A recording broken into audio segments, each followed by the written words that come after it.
Хибридни кинески сорти на ориз кои даваат 4 пати повеќе приноси ќе се одгледуваат на кочанските полиња. Ова е проект кој се нуди преку Центарот за промоција на земјоделската соработка меѓу Кина и земјите од Централна и Источна Европа. За таа цел во Кочани се одржа средба меѓу представници од амбасадата на Кина, Министерството за земјоделство и Кочанскиот институт за ориз. Потребно е да се направат сериозни анализи дали можат ваквите хибридни кинески сорти да успеат и на кочанската почва, изјави Васил Гелев, директор на Асоциацијата за земјоделска соработка со седиште во Софија. Можноста е привлечна и за ресорното Министерство за земјоделство.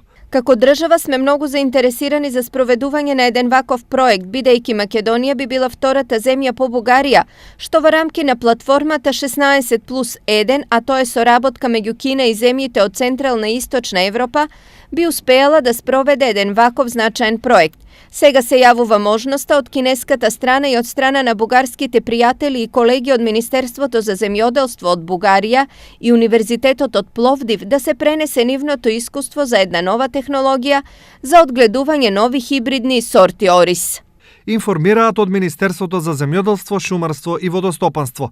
На состанокот присуствуваше и градоначалникот на општина Кочани Николчо Илиев, кој побара од Министерството да се размислува и за кадровско екипирање на Институтот за ориз.